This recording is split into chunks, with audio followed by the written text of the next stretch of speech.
I arrived on the island in the twilight of autumn, when the sky above the sea turns ashen gray, and the wind pierces to the bone, carrying the scent of salt and decay, death's consolation. That's what the locals called this patch of land rising from the ocean's abyss.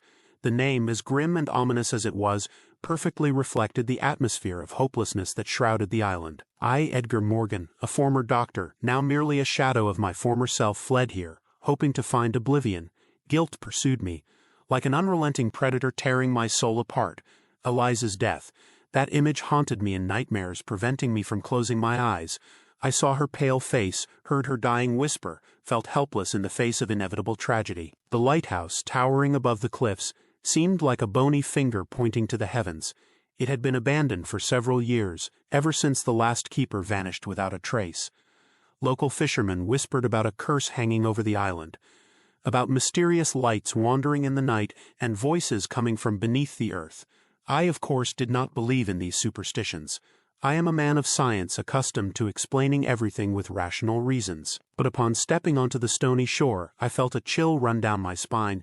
The air here was heavy and humid, imbued with a strange metallic smell. The island was as if dead. No birds, no insects, only bare rocks and meager vegetation clinging to life. The first days were spent settling in. The lighthouse, despite its abandonment, proved surprisingly sturdy. I lit a fire in the fireplace, chased the spiders out of the corners, and arranged my meager belongings. The silence pressed down on me like a leaden weight.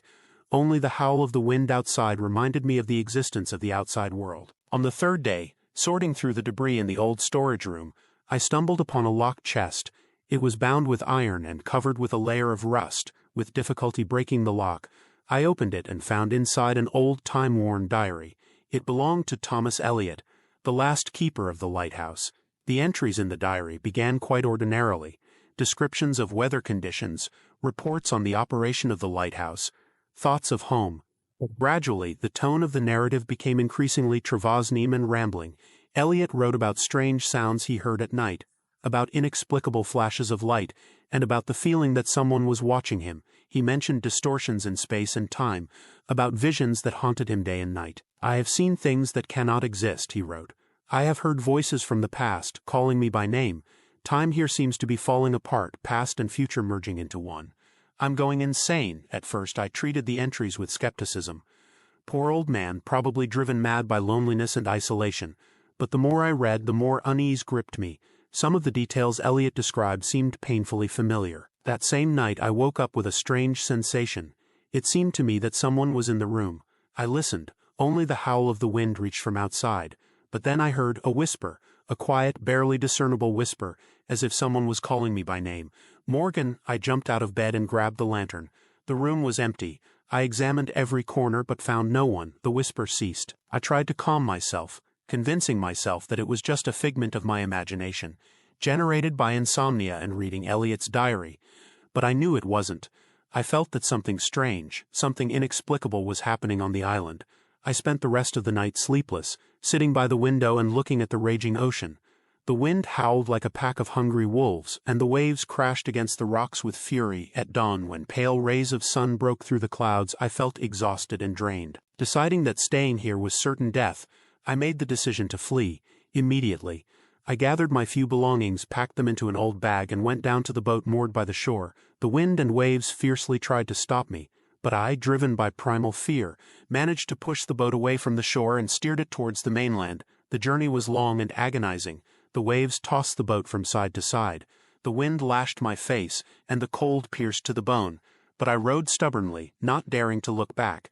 I knew that if I looked back I would see the lighthouse, that bony finger pointing at me from the abyss of nightmare. Finally, when my strength was running out, I saw the lights of the city in the distance.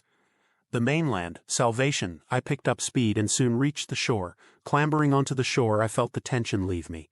I was saved. I had escaped from the clutches of the cursed island. I rented a room in the nearest hotel, took a hot shower, and collapsed into bed. I slept like the dead for the first time in many days. I had nightmares, but I did not wake up. I simply floated through the dark waters of sleep, knowing that I was safe, but safety proved to be an illusion. Waking up in the morning, I opened my eyes and saw the ceiling of the lighthouse. I jumped out of bed.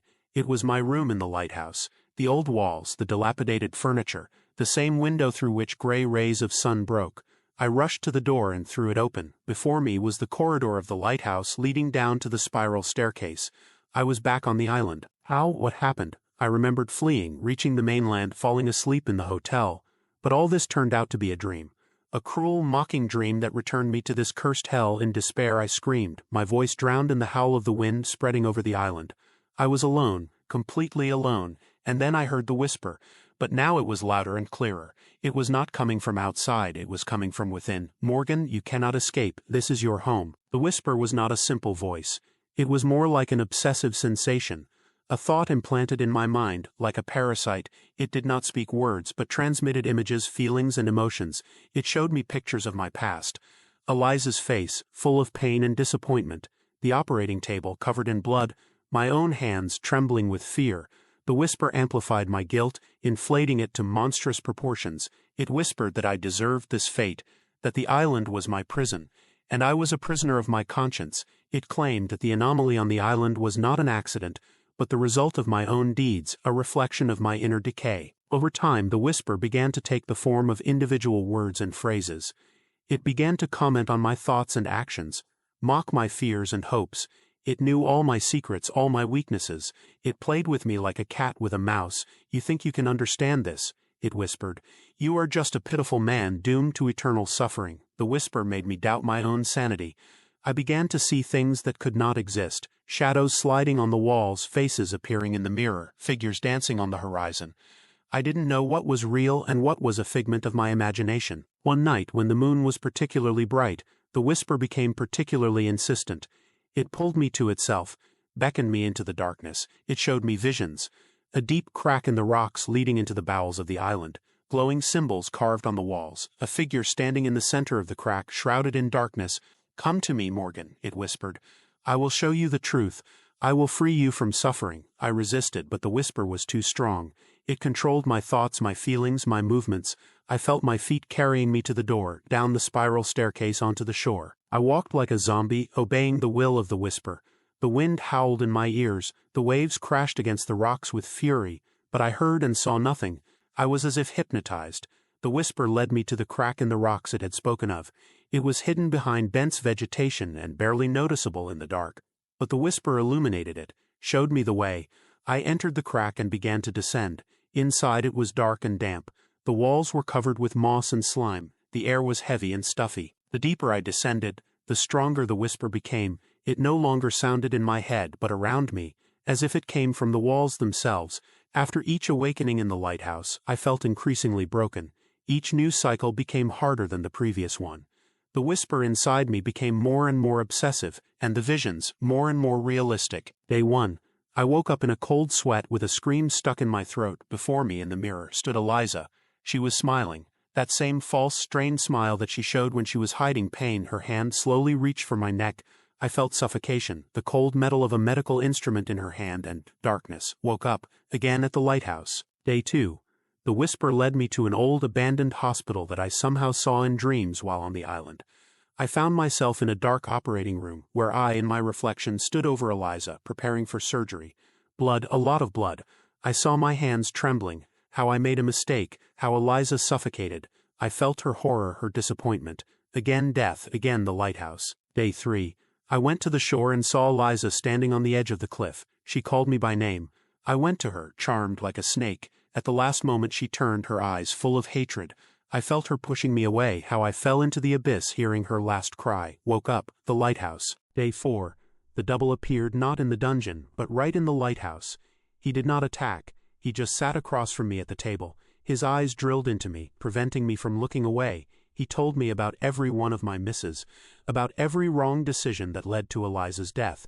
He made me relive everything again, down to the smallest detail. After his long speech he disappeared, and I felt my heart breaking with grief. Again I woke up in my bed. With each passing time, reality became more and more fleeting. I could no longer distinguish dream from reality. The boundary between the past and the present was erased completely.